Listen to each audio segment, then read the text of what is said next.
여러분은 영화 라이언 일병 구하기라는 영화를 아실 겁니다. 보신 분들도 많으실 텐데요. 이 영화는 전쟁의 참혹함 속에서도 희생과 사명의 가치를 아주 감동적으로 보여주는 영화 작품입니다. 2차 세계 대전 중에 라이언 집안의 4명의 아들이 모두 다 전쟁에 참전하게 됩니다. 노르망디 상륙 작전 중에 4명의 아들 중에 3명의 아들이 죽게 되는 그런 불상사를 경험하게 됩니다. 그들의 어머니에게 세 아들의 죽음을 전달해야 하는 상황에서 미국 정부는 막내 아들 라이언 일병만큼은 반드시 살려서 어머니 품으로 돌려야 한다라고 결정하게 됩니다. 그래서 존 밀러라는 대위에게 특공대원을 이끌고 최전선에 있는 라이언 일병을 구출하라는 이 특명을 내립니다. 적진 한복판으로 침투해 들어가는 과정 가운데서 그의 부하들이 몇 명이 희생당하게 됩니다. 그러나 온갖 위험을 뚫고 라이언 일병을 찾는데 성공하게 됩니다. 하지만 그때 독일군의 기습 공격이 일어나게 되었고, 치열한 전투 끝에 대부분의 부하들이 목숨을 잃게 되었고, 밀러 대위도 결국에는 죽음을 맞이하게 됩니다. 숨이 끊어지는 마지막 순간에 밀러 대위가 이 라이언 일병에게 마지막으로 했었던 이 말이 참으로 유명하고 감동적인데요. Earn this, earn it 이라는 말입니다. 한국어로 번역하면 우리의 희생에 걸맞게 살아달라, 우리의 희생이 헛되지 않도록 값진 인생을 살아달라고 번역할 수 있을 것입니다. 자신과 동료들이 목숨 바쳐 라이언을 구한 만큼 그 희생에 걸맞는 삶을, 걸맞는 가치 있는 삶을 살아달라는 간절한 당부가 담겨져 있는 말입니다. 영화의 장면이 바로 이제 전쟁이 끝나고 나서 50년이 지난 이후에 라이언이 밀러 대위의 그 국립묘지, 그 묻혀 있는 묘지에 가서 이렇게 말하는 장면이 나오게 되는데요. 이렇게 말합니다. 대위님이 다리에서 하신 말씀을 매일 생각했습니다. 최대한 잘 살려고 노력했고 그런대로 잘 살아왔습니다. 최소한 대위님의 눈에 대위님의 희생이 헛되지 않아 보였기를 바랍니다. 그렇게 말하면서 눈물에 경례를 하는 이 마지막 장면이 참으로 감동적으로 느껴지게 되는데요. 저는 이 장면들을 보면서 이것이 그리스도인의 삶과 너무나도 닮아 있다라는 생각이 들었습니다. 하나님의 아들 예수 그리스도께서 우리를 위해 십자가에서 희생하셨습니다. 그의 십자가의 은혜로 말미암아 우리는 새로운 생명을 얻었고 영원한 생명을 얻은 하나님의 자녀가 되었습니다. 그러면 우리는 어떻게 살아가야 합니까? 예수 그리스도의 은혜와 희생에 걸맞는 삶을 살아가야 하는 거 아닙니까? 오늘 성경 본문은 이와 같이 예수 그리스도의 은혜에 합당한 삶을 살아갈 것에 대한 말씀입니다. 27절의 말씀을 우리 같이 한번 읽겠습니다. 시작. 오직 너희는 그리스도의 복음에 합당하게 생활하라. 이 생활하다라는 이 단어가요, 폴레티우마라는 시민권을 가지고 있는 뜻하는 이 단어가 포함된 이 단어입니다. 그래서 생활하라는 이 단어를 이렇게 번역을 하면요, 시민의 의무를 다하다, 시민답게 살아가다라는 뜻입니다. 그래서 여러분께서 이 펜이 있으시면 성경에다 동그라미 치시고 생활하라를 시민의 의무를 다하다, 시민답게 살아가다 이렇게 적어 놓으시면 더 도움이 될 것 같습니다. 제가 다시 한번 번역을 하면 오직 너희는 그리스도의 복음에 합당한 시민답게 살라라는 것입니다. 사도 바울이 시민답게 살라라는 이 표현을 했었던 특별한 의도가 있는데요. 빌립보 도시는 로마의 제대 군인이 정착해서 살았던 도시였습니다. 로마는 빌립보 사람들에게 로마 시민권을 부여했고, 그들은 이 로마 시민권을 그 무엇보다도 자랑스러워하는 아주 자부심을 느끼는 것으로 생각을 했습니다. 또한 주변에 로마 문명을 모르는 사람들을 야만인으로 생각했고, 로마가 가지고 있는 수준 높은 문화와 문명을 주변에 있는 야만인들에게 보여주고 전파하는 것이 그들의 임무와 사명이라고 생각을 했습니다. 그래서 사도 바울은 이것을 염두에 두고 빌립보 사람들에게 말하고 있는 것입니다. 빌립보 사람들은 로마 시민권을 자신이 가진 이 최고의 특권처럼 생각하고 자부심을 갖고 로마 시민답게 살고자 했었는데, 이제는 너희는 복음으로 말미암아 구원받은 하나님의 시민이 되었으니 하나님 나라의 시민으로서의 자부심을 갖고 천국 시민답게 살아가라고 명령하고 있는 것입니다. 이런 바울의 메시지는 빌립보서 3장 20절에도 동일하게 나오는데요, 같이 읽도록 하겠습니다. 시작.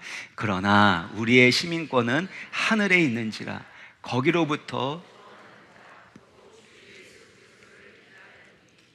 우리의 시민권이 하늘에 있다라는 겁니다. 우리가 천국 시민이라는 것입니다. 사도 바울 역시 로마 시민권을 가지고 있었기 때문에 로마 시민권이 얼마나 그에게 유익하고 또 많은 유익을 주고 있는지를 잘 알고 있었습니다. 세상에서는 로마의 시민권이 최고의 신분과 권리처럼 여겨졌지만 태양 아래의 촛불과 같이 하나님의 그 주시는 하늘 시민권에 비하면 로마 시민권은 아무것도 아닌 것을 사도 바울은 가르쳐주고 싶었던 것입니다. 그래서 우리가 하늘 시민권을 가진 하나님 나라의 백성이니까 하나님 나라의 시민답게 살라고 가르쳐 주는 것이죠. 이 과정 가운데서 우리가 유념해야 될 것은 복음에 합당한 삶을 살아가는 것입니다. 로마로 가면 로마의 법을 따라야 된다는 말이 있죠. 마찬가지로 우리의 소속이 하나님 나라에 있고 우리가 천국 시민권을 가진 자라면 세상 나라의 법과 윤리를 따르는 것보다 하늘 나라의 법, 하나님 나라의 법인 이 복음을 따라 살아가야 한다라는 것입니다. 우리가 일제 강점기 가운데 있을 때는 일본의 통치를 받았기 때문에 조선의 법을 따를 수 없고 일본의 법을 따라야만 했습니다. 그러나 우리나라가 광복한 이후에는 대한민국의 시민으로서 대한민국의 법을 따라 살아가는 것이 당연한 것이고 그것이 국민의 의무인 것입니다. 마찬가지로 우리가 하나님의 놀라운 은혜와 사랑을 받았더라면, 그래서 하나님의 통치를 받는 하나님 나라의 시민이 되었다면 이제는 하나님 나라의 법인 복음을 따라 복음에 합당한 삶을 살아가는 것이 그리스도인 닮은 삶의 모습이라는 것입니다. 근데 여기에서 주의해야 될 것은 그냥 복음, 그냥 좋은 소식이 아니라 그리스도의 복음이라는 것입니다. 복음이라는 건 굿뉴스, 좋은 소식, 기쁜 소식입니다. 또 어떤 사람들은 복된 소식이다라고 표현하기도 합니다. 우리가 듣고 싶은 그 소식을 들었을 때 참 좋은 소식 알려주셔서 들려주셔서 감사합니다라고 표현하지 않습니까? 나에게 기쁨이 되고 유익이 되는 소식이 좋은 소식입니다. 세상에서 성공하고 경제적으로 부유해지고 자녀가 잘 되고 나의 소원이 성취되는 것, 이것이 세상에서는 복이고 좋은 소식이고 또 우리가 신앙생활 하면서도 그런 복을 염원하고 있지 않습니까? 그런데 성경에서 말하는 복음은, 좋은 소식은 그런 것이 아니라는 것입니다. 예수님 당시에 이 복음이라는 단어, 유앙겔리온이라는 단어가 많이 사용이 되었는데, 이 유앙겔리온이라는 단어는 전쟁에서 큰 승리를 거두거나 황제가 태어나거나 이 황제로 즉위하게 될 때 그때 일어나는 그 사건에 대한 소식을 유앙겔리온 복음이라고 말했습니다. 그러니까 전쟁에서 큰 승리를 거뒀다는 건 적의 포로가 될 그 상황, 적의 그 압제 가운데서 벗어나게 되는 놀라운 사건이 아닙니까? 또 황제가 달라졌다는 것은 시대가 변화되었다는 것을 의미합니다. 그러니까 복음이라는 건 인간의 삶과 역사를 뒤바꿔 놓는 아주 혁명적인 소식을 말하는 것입니다. 예수 그리스도의 복음도 이와 같습니다. 예수 그리스도께서 이 땅에 오시고 그 구원 사건을 행하심으로 인해서 우리의 삶과 인류 역사가 완전히 뒤바뀌게 되었다, 변화되었다라는 것에 대한 소식이 바로 복음입니다. 예수 그리스도께서 우리 위하여 죽으시고 부활하셨다는 것입니다. 죄와 사망의 권세를 깨트리셨다라는 겁니다.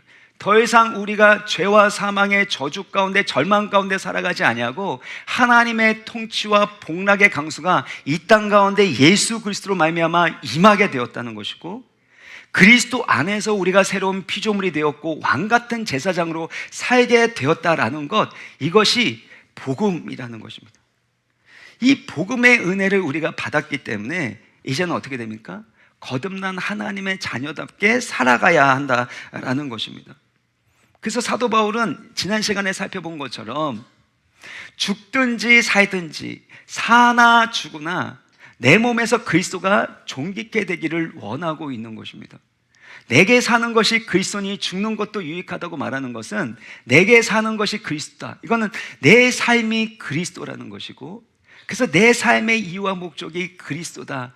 내 안에 그리스도께서 살고 계시기 때문에 더 이상 내가 사는 것이 아니라 그리스도께서 살고 계시기 때문에 내 생명과 삶은 그리스도의 것이다라고 고백하고, 그리스도가 내 몸에서 존귀케 된, 내 생활에서 그리스도가 존귀케 되기만을 간절히 바랬다라는 것입니다.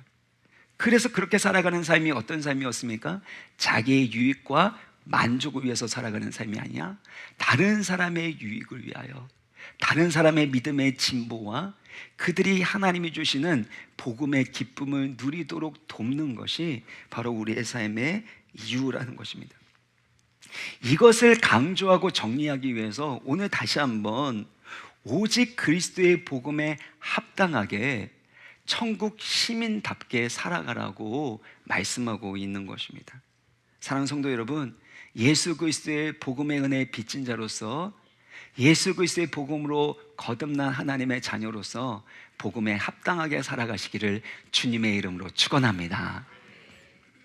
그렇다면 구체적으로 복음에 합당한 천국 시민의 삶은 어떤 삶입니까? 구체적으로 세 가지를 살펴보도록 하겠습니다. 첫 번째는 한 마음으로 서서 복음의 신앙을 위해 협력하는 것입니다. 27절의 말씀을 같이 읽겠습니다. 시작. 오직 너희는 그리스도의 복음에 합당하게 생활하라.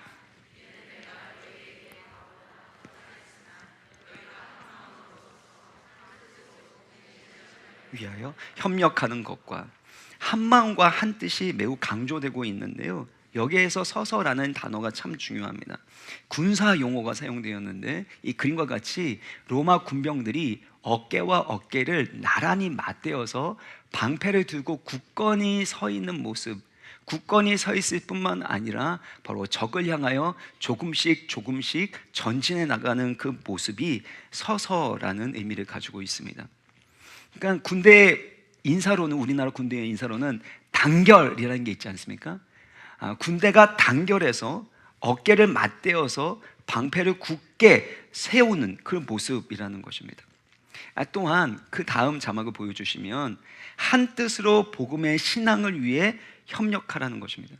여기에서 협력이라는 것은 함께 싸운다, 한 팀으로 싸운다라는 뜻을 가지고 있습니다. 검투사나 병사들이 전투에서 한 팀을 이루어서 싸우는 이미지를 생각하시면 되겠습니다. 그러니까 한 뜻으로 복음의 신앙을 위해서 한 팀으로 싸워 나가야 한다라는 것을 강조하고 있는 것이죠. 그래서 복음에 합당한 삶은 한 팀을 이루는 것, 한 마음 한 뜻이 되는 것입니다. 근데 한 마음 한 뜻이 돼서 무엇을 하려는 것이죠? 그 목적이 무엇입니까? 그것은 영적인 싸움을 싸워 나가는 것입니다. 사도 바울이 군사 용어를 반복해서 사용하는 것들도 성도들이 싸워 나가야 할 영적 전투가 있음을 강조하기 위한 것입니다. 그래서 30절의 말씀을 보시면 너희에게도 그와 같은 싸움이 있으니, 그러니까 지금 말하고 있는 복음에 합당한 삶은 결국에는 하나님의 백성들이 싸워 나가야 될 영적인 전투를 말하는 것이고, 믿음의 선한 싸움을 싸워 나갈 것에 대해서 말씀하고 있다라는 것입니다. 사랑하는 성도 여러분, 예수 그리스도를 믿는다라는 건 영적 전투에 참여하는 것이고 믿음의 선한 싸움을 싸워 나가는 것입니다. 그 누구도 예외가 없습니다.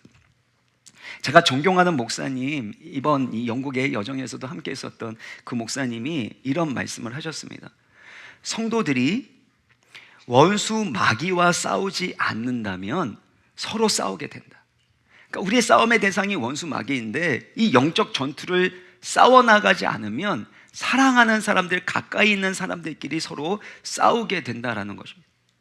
성도들이 영적 전쟁터로 나가서 싸우지 않는다면 교회가 전쟁터가 된다. 참 의미 있는 말씀이라고 생각합니다. 저는 이 말을 들으면서 우리의 가정도 그렇고 우리의 교회도 마찬가지다라는 생각이 들었습니다. 먼저 가정에 대해서 좀 말씀을 드리면 어떤 성도님이 집에 가면 자꾸 이 다툼이 생긴다라는 겁니다. 집에 가서 좀 쉬려고 하는데 쉬려고 할 때마다 이것저것 요구하게 되고 또 자기가 보기에 듣기에 거슬리는 그런 모습들이 계속해서 보이게 되니까 그 가운데 갈등이 생기고 다툼이 생기고 나중에는 싸우게 된다라는 것이죠. 그래서 제가 그분께 물어봤습니다. 혹시 쉬려고 집에 들어가시니까? 쉬려고 집에 들어가시니까 싸우는 거 아닐까요? 혹시 집에 들어갈 때 기도하면서 영적 전쟁에서 승리하려고 집에 들어가 보신 적이 있습니까? 그 질문하니까 그분이 너무나 황당한 눈빛으로 쳐다보는 겁니다. 집에는 그동안 고생하면서 그렇게 바깥에서 생활하다가 들어갔으니까 쉬러 들어가는 거지 무슨 영적 전쟁을 하러 집으로 들어가냐. 그런데 제가 그분에게 권면을 드렸습니다. 쉬러 들어가려고 하면 본인이 쉬려고 하는 그 욕구가 채워지지 않으면 또 본인이 원하는 뜻대로 되지 않으면 그러면 실망하고 분노하게 되는 것은 당연한 겁니다. 그런데 믿음으로 무장하고 기도로 무장해서 영적 전쟁을 하러 집으로 들어가게 되면 하나님이 주시는 평강과 기쁨과 복락의 강수를 경험할 수 있습니다. 생각해 보십시오. 지금 우리가 대한민국 여기에서 안정되게 평화를 누리며 살아가는 이유가 무엇입니까? 누군가가 우리를 위해서 대신 싸워주기 때문이 아닙니까? 국방의 의무를 다하기 위해서 군인들이 지금 경계를 서고 이 나라를 지키고 있기 때문에 우리가 안락하고 평화로운 삶을 살아갈 수 있는 것처럼 누군가가 그 가정을 지키고 가정의 영적인 평화를 위하여 기쁨을 위하여 싸워 나갈 때에 비로소 그 가정 가운데 기쁨과 평화와 복락의 강수를 경험할 줄 믿습니다. 제가 이 권면을 드렸는데 여러분 아멘이 작으시네요. 여러분 내가 쉬려고 내가 행복하려고 가정에 들어가면 반드시 실망하게 되고 싸우게 됩니다. 혹시 오늘 교회 오시기 전에 어제 오늘 혹시 갈등과 다툼이 있으셨습니까? 내가 원하는 방식대로 되려고 하면 그래서 내가 싸워야 될 선한 믿음의 싸움을 싸워나가지 않는다면 우리는 결국에 사랑하는 사람과 싸울 수밖에 없습니다. 우리의 싸움의 대상이 누굽니까? 원수 마귀가 아닙니까? 원수 마귀와 싸우고 나에게 주어진 그 사명에 집중하지 않는다면 쓸데없는 것들, 작고 사소한 일에 자꾸 신경을 쓰게 되어지고 내 뜻대로 되지 않는다고 분노하게 되고 또 다툼과 갈등을 경험하게 되는 것입니다. 영적 전쟁을 하지 않으니까 내 자존심이 제일 중요한 거죠. 사명이 없으니까, 비전이 없으니까 내가 편안한 대로 나의 이권과 유익대로 살아가게 되는 것이지요. 그래서 우리의 가정 가운데 하나님 주신 복락의 강수와 평강과 기쁨을 누리기 위하여 믿음으로 무장하시고 기도함으로 영적 전쟁에서 승리하시기를 주님의 이름으로 축원합니다. 교회에서도 마찬가지입니다. 저희가 행복축제를 하는 이유도 마찬가지입니다. 한 영혼을 구원하기 위하여 사명을 가지고 애쓰는 그 과정 가운데서 사실 영적 전투를 해나가게 됩니다. 그러면 다른 사람이 조금 불편하게 하고 힘들게 하는 것들, 그런 것들이 눈에 보이지 않게 됩니다.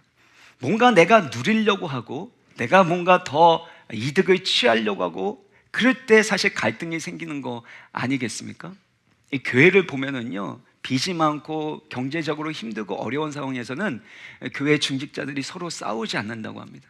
근데 교회에서 항상 문제가 생길 때는 돈이 많아지게 되면, 재정이 많아지게 되면 그 다음부터는 이 재정을 우리 부서를 위해서 나를 위해서 이것저것 쓰려고 하다 보니까 거기 안에서 내 뜻대로 이 재정이 쓰여지지 않게 되는 과정 가운데 실망하게 되고 서로에 대해서 판단하게 되고 심지어 비난하게 되는 이들이 일어나게 된다는 것입니다.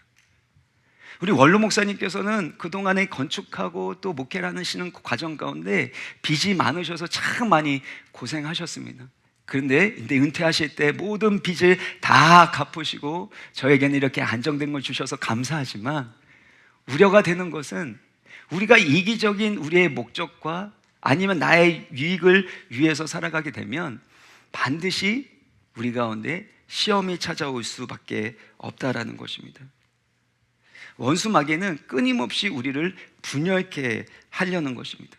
그래서 하나님이 우리 가운데 주시는 복음에 합당한 삶이 무엇이냐 하면 그것이 바로 하나 되어 복음의 신앙을 위하여 함께 싸워 나가는 것입니다. 그럴 때 아름다운 생명의 열매를 맺어 나갈 수 있는 것이죠. 그래서 예수님은 그의 제자들 교회의 하나됨을 위해서 이와 같이 간절히 기도하셨습니다. 요한복음 17장 21절인데요. 아버지여, 아버지께서 내 안에 내가 아버지 안에 있는 것 같이 그들도 다 하나가 되어 우리 안에 있게 하사 세상으로 아버지께서 나를 보내신 것을 믿게 하옵소서. 예수 그리스도께서 하나님의 아들로서 하나님 아버지께서 보내신 구원자라는 것을 세상이 어떻게 알게 된다고요? 우리가, 교회가, 그리스도의 제자들이 하나 될 때, 사랑으로 하나 될 때라는 것입니다. 이것은 우리가 멀리 떨어져 있는 그런 사람들, 예수 믿지 않는 사람들을 사랑하라는 말씀도 아니고 또 원수를 사랑하는 말씀도 아닙니다. 같이 은혜 받고 한 가족이 된 영적인 가족들을 사랑하고 하나 되는 그 일을 하게 되어질 때 그 일 통해서 놀라운 생명과 구원과 선교의 역사가 나타날 수 있게 된다는 것입니다.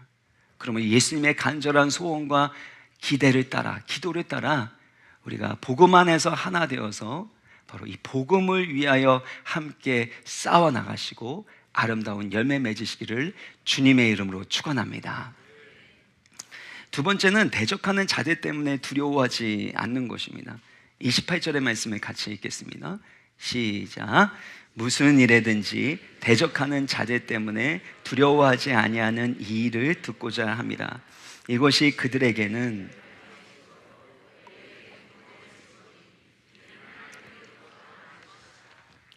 두려워한다라는 단어 역시 군사 용어인데요, 적군에 의해 두려움을 느껴서 움츠려들고 도망가는 모습을 뜻합니다. 당시 유대인들이 그리스도인들을 계속해서 핍박을 했습니다. 또 빌립보는 로마 식민지였기 때문에 로마 황제에 대한 충성심으로 그리스도인들을 대적하고 핍박하는 일들도 했습니다. 이렇게 빌립보 교인들은 여러 가지 이유로 인해서 핍박과 어려운 가운데 있었는데 사실 이런 일은 당연한 일이라고 말할 수 있습니다. 요한복음 15장 18절 19절을 보면요, 세상이 너희를 미워하면 너희보다 먼저 나를 미워한 줄 알라. 죄악된 세상은 하나님의 아들 예수 그리스도를 미워했습니다. 얼마만큼 미워했냐면 예수님을 십자가에 못 박아 죽일 만큼 미워했습니다. 그래서 그를 따르는 그리스도인들 또한 세상이 미워한다라는 것입니다. 너희는 세상에 속한 자가 아니요 도리어 내가 너희를 세상에서 택하였기 때문에 세상이 너희를 미워하느니라. 그러니까 예수 그리스도를 믿는다라는 것은 세상을 사랑하고 섬기고 구원하는 이들도 하지만 반대로 세상에 미움을 받는 입장에 서게 되는 일 또한 포함되어 있다라는 것입니다. 그래서 우리가 핍박받는다라는 것은 우리의 소속이 어디에 있는지를 잘 보여주는 것입니다. 28절의 말씀을 보면 그리스도인들을 대적하는 그들에게는 그것이 멸망의 증거가 되고 또 핍박받는 그리스도인에게는 구원의 증거가 된다는 겁니다.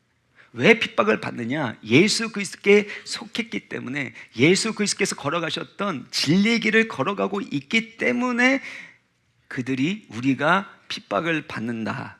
그래서 그것이 구원의 증거다라고 말씀하고 있는 겁니다. 이런 모습은 사도들의 모습 가운데도 잘 발견이 됩니다. 사도행전 5장 41절을 보면 이 사도들이 유대 종교 지도자들에게 핍박과 능욕을 받게 되었습니다. 근데 그때 사도들이 기뻐합니다. 무슨 일로 기뻐하냐 하면 그들이 예수 그리스도의 이름을 위하여 능욕받는, 모욕받는 일에 합당한 자로 여기심. 그러니까 하나님이 그렇게 우리를 이 능욕 가운데로, 고난 가운데로 들어갈 수 있도록 허락하실 만큼 우리의 믿음이 그만큼 굳건하다라는 것으로 인하여 기뻐했다라는 것입니다.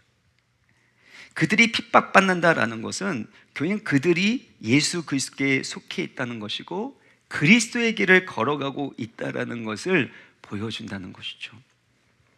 감리교회 창시자 존 웨슬리 목사님이 어느 날 말을 타고 이렇게 길을 가다가 문득 본인이 사흘 동안 아무런 핍박을 받지 않았다는 사실을 생각하게 되었습니다.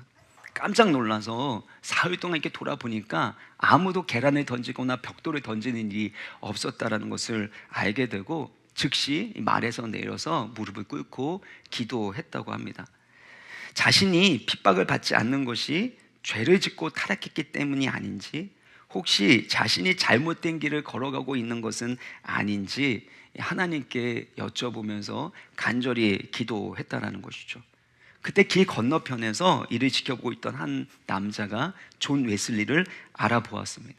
그리고 존 웨슬리 보면서 화가 나서 벽돌을 집어 던졌는데 다행히 그 벽돌이 존 웨슬리 옆으로 스치듯 날아가게 되었다는 것입니다. 그때 존 웨슬리가 화내기는커녕 몹시 기뻐했다라는 것입니다. 이 일로 인해서 본인이 하나님의 임재 가운데 있고 또 믿음의 길, 진리의 길을 걸어가고 있음에 대한 확신을 얻을 수 있었기 때문에 오히려 그는 감사의 기도를 드렸다는 것입니다. 사랑하는 성도 여러분, 우리가 그리스도의 길, 진리의 길을 걸어가는 것 과정 가운데 세상으로부터 핍박과 대적을 받지 않는다면 어쩌면 우리의 신앙은 세상과 타협하고 있는 것은 아닙니까? 디모데후서 3장 12절을 보면 무릇 그리스도 예수 안에서 경건하게 살고자 하는 자는 박해를 받으리라 했습니다. 그리스도 예수 안에서 경건하게 살아가는 자에게는 여러 가지 핍박과 어려움이 일어날 수밖에 없다라는 것을 알려주는 것이죠. 사랑하는 여러분, 여러분은 예수 그리스도를 믿음으로 인한 손해보는 것들, 때로는 고통과 아픔들, 또 누군가가 여러분을 대적하는 일을 경험하신 적이 있습니까? 예수님 때문에 손해보고 예수님 때문에 오해받고 힘들고 어려운 일을 겪는 것이 사실은 그것이 복이 된다라는 것이 예수 그리스도의 진리의 말씀입니다. 예수님께서 팔복을 말씀하시면서 여덟 번째 복으로 하신 말씀이 무엇입니까? 마태복음 5장 10절만 같이 읽겠습니다. 시작. 의를 위하여 박해를 받은 자는 복이 있나니 천국이 그들의 것입니다. 누가 복이 있는 사람이에요? 의를 위하여 박해를 받은 자는 복이 있다라는 겁니다. 어떻게 박해를 받는, 모욕을 당하는 그런 이들이 복이 될 수 있겠습니까? 우리가 신앙생활하면서 바라는 건 예수 믿고 간절히 기도했고 열심히 살았더니 남들이 받지 못했던 복을 받았고 사회적으로도 성공하고 경제적으로도 부유해졌다라는 그런 결과를 보고 싶은 거 아닙니까? 그런데 예수님께서 말씀하시는 복은, 이 팔복을 보면요, 심령이 가난한 자는 복이 있다고 합니다. 심령이 가난하다는 것은 파산한 자와 같이 아무것도 의지할 것이 없는 자를 의미합니다. 또한 애통하는 자는 복이 있다고 합니다. 눈물 가운데 고통하는 자에게 어떻게 복이 있습니까? 의를 위하여 박해를 받는 자가 복이 있다고 합니다. 왜 그렇습니까? 다시 보여주시면 천국이 그들의 것이기 때문이라는 겁니다. 세상적으로는 박해를 보고 때로는 내가 그리스도인이기 때문에 손해를 보고 오해를 받는다 할지라도 오히려 천국을 소유하기 때문에 복을 받게 된다는 것입니다. 그리고 11절이 중요한데요, 나로 말미암아, 예수 그리스도로 말미암아 우리가 모욕을 당하게 되고 핍박을 당하게 되고 또 거짓으로 우리를 대적해서 모든 악한 말을 할 때에도 복이 된다고 얘기합니다. 여기서 여러분 오해하시면 안 됩니다. 여러분이 고난당하는 것, 그것들이 여러분이 욕심부리고 잘못된 선택과 행동을 했기 때문에 일어나게 되는 어려움과 고난을 의미하는 것이 아닙니다. 예수 그리스도를 위해서, 예수 그리스도 때문에, 복음 때문에 우리가 모욕을 당하고 핍박을 당하고 정말 사랑하며 섬기며 살아가는 그 삶 가운데 때로는 힘들고 어려운 손해보는 일이 있을 때에도 복이 있다는 겁니다. 왜요? 12절 같이 읽겠습니다. 시작. 기뻐하고 즐거워하라. 하늘에서 너희의 상이 큼이라. 여러분, 예수 그리스도를 믿을 때 하나님의 통치와 능력을 이 땅 가운데서도 경험합니다. 그래서 하나님이 부어주시는 복을 우리가 흘려보내는 축복의 통로로 쓰임받습니다. 그래서 하나님이 경제적으로 부하게 하실 수도 있고 사회적으로 높이실 수도 있습니다. 그러나 근본적인 복은 천국의 복이고 우리가 받아야 될 진정한 상은 이 땅에서의 상이 아니라 바로 천국에서 받아야 될 하늘의 상인 줄 믿으시기를 바랍니다. 다시 한번 본문 보여주시면요, 기뻐하고 즐거워하라. 하늘에서 너의 상이 크다라는 겁니다. 예수님 때문에 손해보고 예수님 때문에 오해받고 예수님 때문에 힘들고 어려운 이들을 겪지만 오히려 그 모든 이들은 하늘에 더 큰 상이 쌓이는 과정이라는 것입니다. 그러므로 사랑하는 성도 여러분, 어떤 상황에서도 대적하는 자들 때문에 핍박당하는 이들 때문에 두려워하지 않기를 주님의 이름으로 축원합니다. 왜 그렇습니까? 예수님께서 이 세상의 모든 것들을 이기셨기 때문입니다. 요한복음 16장 33절 같이 읽겠습니다. 시작. 세상에서는 너희가 환난을 당하나 담대하라. 내가 세상을 이기었노라. 우리가 세상에서 환난을 당하지만 예수 그리스도께서 이미 십자가로 세상을 이기신 줄 믿습니다. 세상을 이기신 예수 그리스도께서 우리 안에 성령으로 살아 역사하시기 때문에 우리 또한 승리하게 된다라는 것입니다. 세 번째는 고난을 이기게 하신 하나님의 은혜로 살아가야 하는 것입니다. 29절의 말씀을 같이 읽겠습니다. 시작. 그리스도를 위하여 너희에게 은혜를 주신 것은 다만 그를 믿을 뿐 아니라. 그리스도를 위하여 우리에게 은혜를 주신 목적 두 가지가 있는데 첫 번째는 예수 그리스도를 믿는 데 있다라는 겁니다. 여러분, 예수를 믿는다라는 건 내가 믿어야 됩니다. 믿어지는 게 아니라 일단은 믿는 겁니다. 그래서 예수님께서 백부장의 믿음을 칭찬하셨고 가나안 여인의 믿음을 칭찬하신 거 아닙니까? 제자들은 어찌하여 너희가 믿음이 이렇게 없느냐, 믿음이 작으냐라고 책망도 하셨습니다. 그러니까 우리가 믿어야 되는데요, 근데 또 신비한 것은 오늘 말씀처럼 하나님이 우리 가운데 은혜를 주셨기 때문에 믿게 된다라는 것입니다. 시간이 없기 때문에 간략하게 이 칼빈의 말을 인용하면요, 종교개혁자 칼빈은 믿음은 성령과 함께 온다라고 표현합니다. 그러니까 우리가 예수 그리스도를 믿는데 그것이 믿어질 뿐만 아니라 실제로 그 말씀의 능력을 체험하게 되는, 하나님의 선하심과 인자하심과 그 아름다우심을 체험하게 되는 그 모든 이들은 성령께서 행하신다라는 것입니다. 그래서 고린도전서 12장 3절 보면 성령으로 아니하고는 누구든지 예수를 주시라 할 수 없다라는 것입니다. 진리의 성령이 우리 가운데 오셔서 우리에게 믿음을 가질 수 있도록 진리의 빛을, 깨달음의 빛을 비춰주시고, 그래서 믿을 뿐만 아니라 믿어지게 하시고 체험하게 하여 주시고 예수 그리스도의 복음의 능력과 영광을 나타내는 복음의 증인으로 살아가게 하시는 분이 성령인 줄 믿으시길 바랍니다. 그래서 하나님이 우리 가운데 은혜를 주셔서 그래서 믿는 것입니다. 근데 이 믿음을 가진 자가 또한 해야 되는 것이 있는데, 은혜를 주신 두 번째 목적이 무엇입니까? 또한 그를 위하여 무엇도 받게 하려 하심이라? 고난도 받게 하려 하심이라는 것입니다. 우리가 하나님 나라의 시민이 되었고 놀라운 은총을 받았더라면 우리에게 권리만 있는 것이 아니라, 축복만 있는 것이 아니라 의무도 있다라는 겁니다. 그 의무가 무엇이냐면 예수 그리스도의 고난에 우리 또한 참여하는 것이라는 것입니다. 그래서 골로새서 1장 24절을 보면 사도 바울이 이렇게 말합니다. 나는 이제 너희를 위하여 받는 괴로움을 기뻐하고 그리스도의 남은 고난을 그의 몸된 교회를 위하여 내 육체에 채우노라. 그러니까 사도 바울은 예수 그리스도께서 베풀어 주신 놀라운 구원의 기쁨과 영광을 맛보며 살아갔지만 동시에 그에게 주어진 의무와 사명인 그리스도의 남은 고난을 자신의 육체에 채우는 그리스도의 몸된 교회를 위한 섬김과 희생의 삶을 살아갔다라는 것입니다. 사랑하는 성도 여러분, 우리가 예수 그리스도에 속한 그리스도의 제자가 되었다라면 우리도 예수 그리스도께서 받으신 그 고난에 동참하게 되는 것입니다. 그런데 우리는 고난이 싫잖아요. 너무나도 지긋지긋하고 이제는 고난과 아픔으로부터 벗어나고 싶습니다. 성경의 인물도 그랬고 대표적으로 모세가 그랬습니다. 모세는 고난 가운데서 이렇게 기도하죠. 내게 은혜를 베푸사 즉시 나를 죽여 내가 고난당함을 보지 않게 하소서. 은혜 베풀어 주셔서 나 좀 죽여서 정말 고난당하는 것만큼은 내가 더 이상 보고 싶지 않습니다.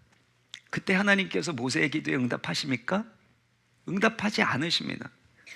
오히려 모세가 고난을 이길 수 있도록 70명의 장로들, 동역자를 붙여주십니다.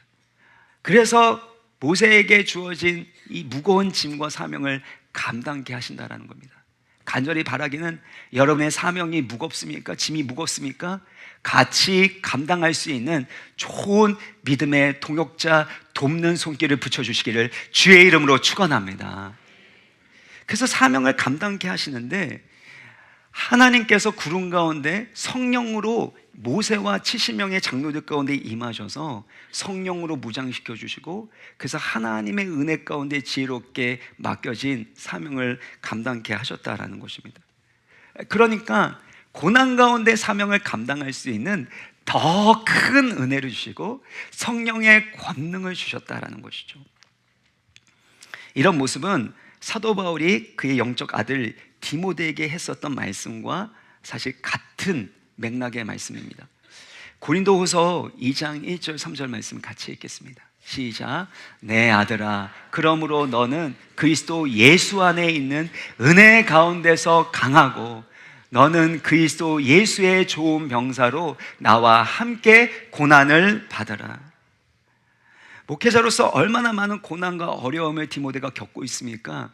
그때 나와 함께 고난을 받으라 라고 그렇게 말하기 전에 뭐라고 얘기하죠? 그리스도 예수 안에 있는 은혜 가운데서 강하고 라는 겁니다. 그러니까 고난이 얼마만큼 작고 크고 이것이 중요한 것이 아니라 그 고난을 이길 수 있는 하나님의 은혜가 우리 가운데 부어져서 그 크신 은혜로 말미암아 우리가 강해진다면 어떠한 고난도 이겨나갈 수 있다는 것입니다. 그래서 고난의 크기가 관건이 아니라 바로 하나님의 은혜가 얼마나 큰지가 관건인지를 깨달으시기를 바랍니다. 주기철 목사님은 한국교회에서 가장 존경받는 인물 중에 한 분이시죠. 일제강점기 아래에서 신사참배 강요에 대해서 저항하시다가 순교하신 목사님입니다. 사람들은 주기철 목사님이 슈퍼맨처럼 아주 특별한 용기와 의지력을 가지고 있는 분이라고 생각을 했는데 실제로는 그렇지 않았다고 합니다. 주기철 목사님도 고문을 너무나도 힘들어했고 특별히 이 감옥에서 나온 지 얼마 되지 않은 때에 다시금 일본 순사가 주 목사님을 잡으러 왔습니다. 그때 주 목사님이 식사를 하던 중이셨는데 순사의 그 목소리가 들리게 되자 갑자기 손을 벌벌벌 떠시더니 숟가락을 내려놓으시고 어머니가 계시는 방으로 도망치듯이 갔다라는 겁니다. 그리고 팔순의 어머니를 붙들고 엉엉 울면서 너무나도 두렵다고, 너무나도 그 고문이 고통스럽고 힘들다고 그렇게 기도하시다가 감옥으로 다시 끌려가시게 되었다라는 겁니다. 그래서 그의 가족들이 말씀하시는 것은 주기철 목사님도 우리와 똑같은 연약한 인간이었다라는 것이죠. 그러나 주기철 목사님이 그런 고난을 이겨나갈 수 있었던 건 성도들의 간절한 기도가 있었기 때문이었고 또 그를 위해서 십자가에 달려 죽으시고 부활하신 예수 그리스도께서 주기철 목사님 안에 살아서 역사하시고 도우시고 권능을 주셨기 때문인 줄 믿습니다. 마찬가지입니다. 고난 가운데 핍박 가운데 그것들을 기쁨으로 받아들일 수 있는 힘과 능력을 가진 사람이 여기에서 얼마나 있겠습니까? 근데 여러분, 한 가지를 꼭 기억하십시오. 고난이 크면 클수록, 핍박이 크면 클수록 하나님의 위로와 은혜는 더욱더 큰 줄 믿으시길 바랍니다. 우리의 의지력과 힘으로 살아가는 게 아닙니다. 성령의 권능으로 살아가는 겁니다. 믿음으로 살아가는 거죠. 믿음으로 살아가는 건 무엇입니까? 내 힘과 능력으로 할 수 없습니다. 하나님이 은혜 주셔야 됩니다. 하나님이 도와주셔야 됩니다. 성령의 권능으로 붙잡히 받을 때 나는 그렇게 살아갈 수 있습니다. 이게 믿음 아닙니까? 그러므로 어떤 상황에서도 세상을 이기신 예수 그리스도의 능력으로, 은혜로, 성령의 권능으로 승리하시기를 주님의 이름으로 축원합니다. 여기에서 마지막으로 한 가지 여러분 기억하셔야 될 것은, 우리가 받는 고난은 세상에서 받는 헛된 이 고통과 아픔, 고난이 아니라는 것입니다. 반드시 하나님의 구원 역사의 수단으로, 통로로 쓰임받게 됩니다. 이게 예수 믿는 사람의 놀라운 특권이죠. 예수님께서 십자가의 고난을 받으심으로 우리를 죄와 사망에서 건져내시는 하나님의 구원을 이루셨습니다. 그처럼 우리가 그리스도를 위하여 받는 고난 또한 하나님의 더 높은 뜻과 구원의 계획을 이루는데 사용된다는 것입니다. 고린도후서 4장 17절에서 18절 같이 읽겠습니다. 시작. 우리가 잠시 받는 환난에 경한 것이 지극히 크고 영원한 영광에 중한 것을 우리에게 이루게 함이니, 우리가 주목하는 것은 보이는 것이 아니요 보이지 않는 것이니, 보이는 것은 잠깐이요 보이지 않는 것은 영원함이라.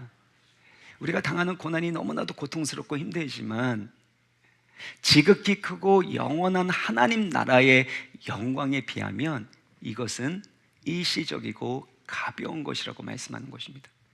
그리고 일시적이고 가벼운 이 고난과 환난이 결국엔 비교할 수 없는 하나님의 영원한 무거운 영광이 우리 가운데 이루어지게 하는 수단이 된다는 것입니다. 사랑하는 성도 여러분, 우리가 자녀를 키울 때에 희생이 있고 아픔이 있고 눈물이 있지 않습니까?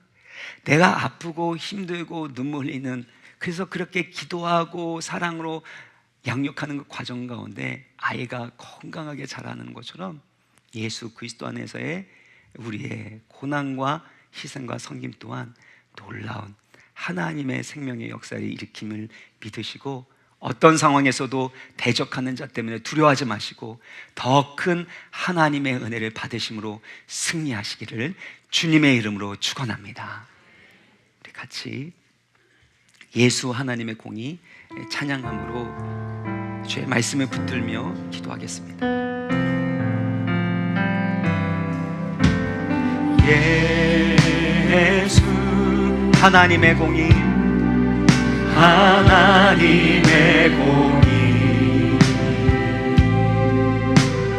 주 독생자 그의 나라, 주 독생자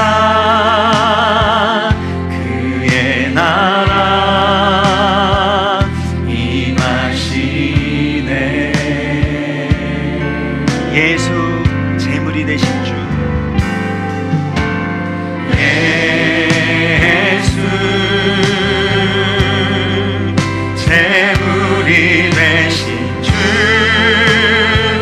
십자가의 희생제물이 되신 예수 그리스도의 이름을 찬양합니다. 영광 중에 그의 나라 임하시네. 주의 나라 영원하며, 주의 나라 영원하며 그의 영광 무궁하리. 왕의 위엄과 능력이,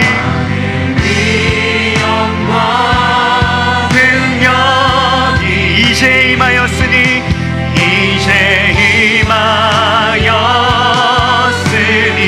주의 주권과 통치와, 주의 주권과 주의 통치와 주의 나라 힘과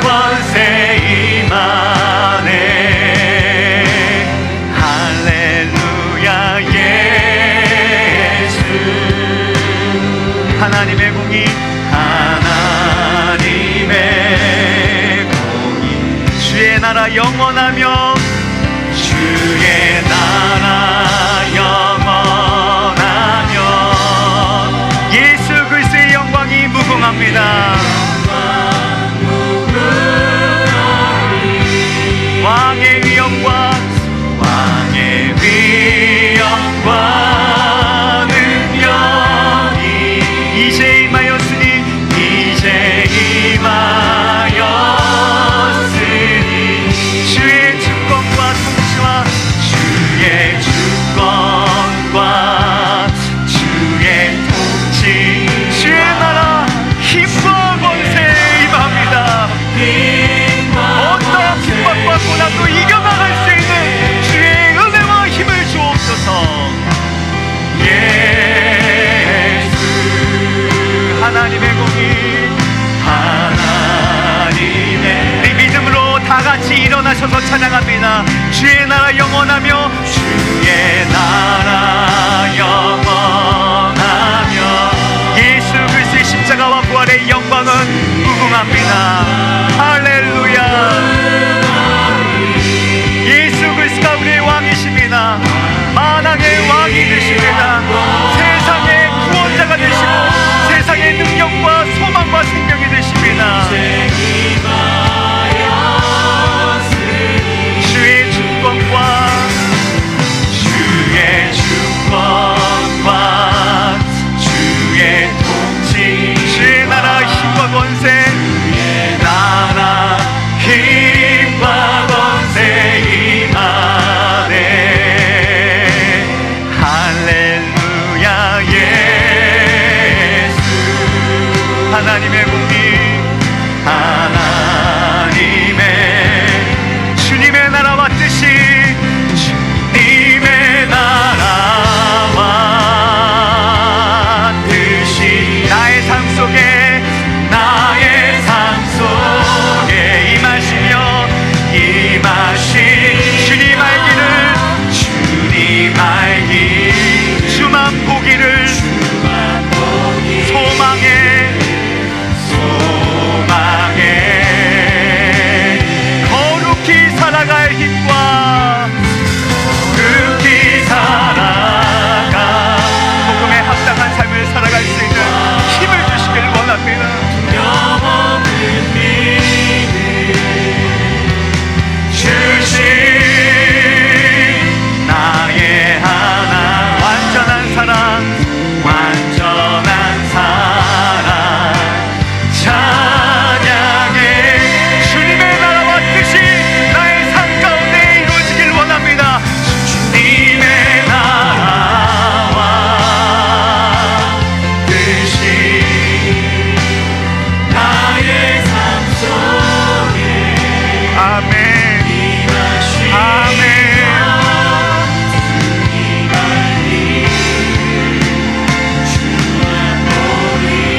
때는 복음에 합당한, 그리스도의 복음의 은혜에 합당한 삶 살아갈 수 있도록 거룩히 살아갈 힘과 두려움 없는 믿음 허락하여 주옵소서.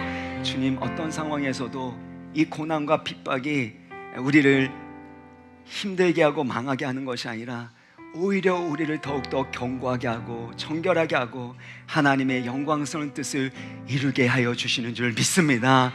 그러므로 고난보다 훨씬 더 크신 하나님의 은혜에 붙들린 인생 되게 하여 주옵소서.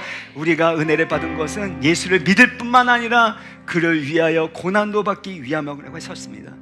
그것을 위하여, 복음의 신앙을 위하여 믿음의 선한 싸움을 싸워나가게 하여 주시고, 그 믿음의 싸움의 승리를 통해 우리의 가정과 교회와 이 나라 가운데 하나님이 주시는 평강과 기쁨과 복락으로 넘치게 하여 주옵소서. 이 시간에 주여 한번 간절히 부르고 기도하겠습니다. 주여, 하나님 아버지 감사합니다. 주시기 위한 말씀 가운데 특별히 아버지 주님의 나라, 아버지 주님의 나라의 백성으로서의 삶, 아버지 우리에게 하시는 감사합니다. 온전히 우리가 하나님 나라의 법을 지키며 법도를 따르며 살아갈 수 있는 귀한 말씀을 주님 함께 해주셨습니다. 이것이 아버지 법에 합당한 삶을 살아가는 것이 주님 믿사오니 우리가 마음으로 아버지 우리에게 보여주신 이 모든 놀라운 그 증거와 사명을 찾는 감당할 수 있도록 주님 함께 해주셨습니다. 이 신앙을 위해 그토록 안전하게 있어주시는 하나님 감사합니다. 아버지 우리의 삶에 무슨 일이 있습니까? 우리의 가족, 우리의 아버지 지인과 우리의 교인이 아버지 원수하게 되면 우리가 기억할 때에 온전히 아버지 우리의 마음을 모아서 온전히 그 앞에 하기 원수의 영적 싸움에 승리할 수 있는 귀한 아버지 감사합니다. 아버지 우리에게 대적하는 자들 두려워하실 그 주님 안에서 경건하게 살아가는 자에게 박해 자비로우신 하나님 아버지, 우리를 향하신 하나님의 선하신 목적과 이루어지기 위하여 지금도 성령으로 함께 하시고 은혜 위에 은혜로 붙드시고 인도하여 주시니 감사합니다. 복음의 빚진 자의 합당한 삶 살아갈 수 있도록, 하나님 나라의 시민답게 살아갈 수 있도록 계속해서 거룩히 살아갈 힘과 두려움 없는 믿음 허락하여 주옵소서. 주님, 믿음의 선한 싸움을 싸워나가기를 원합니다. 우리의 대적이 원수 마귀인 것을 기억하고 영적 전투를 싸워나가고 사명에 집중하게 되어질 때 모든 분열은 떠나가게 하여 주옵시고, 하나님 안에 온전히 하나 되게 하여 주시고 아름다운 생명의 열매 맺게 하여 주옵소서. 특별히 고난 가운데 핍박 가운데 힘들어하는 분들을 주님께서 위로하여 주시고 세임 허락하여 주시고, 고난을 압도하는 은혜 가운데 강한 믿음으로 세상에서 내 것을 챙기고 나의 만족과 유익을 위해서 살아가는 것이 아니라 그리스도의 복음 때문에 희생하고 손해보고 때우는 오래를 받을지라도 결국에 예수 그리스도의 복음의 순전함과 우리 그리스도인의 신실함이 드러날 수 있도록 은혜 위에 은혜로 붙드시고 인도하여 주옵소서. 베푸르신 은혜에 감사함을 올려드리는 각양의 예물을 기쁘게 받아주시고, 이 예물이 사용되는 것마다 특별히 산불 재해로 인해서 고통받는 자들 가운데 위로와 복음의 소망이 증거되게 하여 주옵소서. 주님께 더욱 드릴 수 있는 환경과 물질의 복도 주시고, 그러나 더욱더 믿음을 더하여 주셔서 예수 그리스도가 존귀케 되는 인생으로 변화받게 하여 주옵소서. 주 예수 그리스도의 이름으로 기도합나이다. 아멘.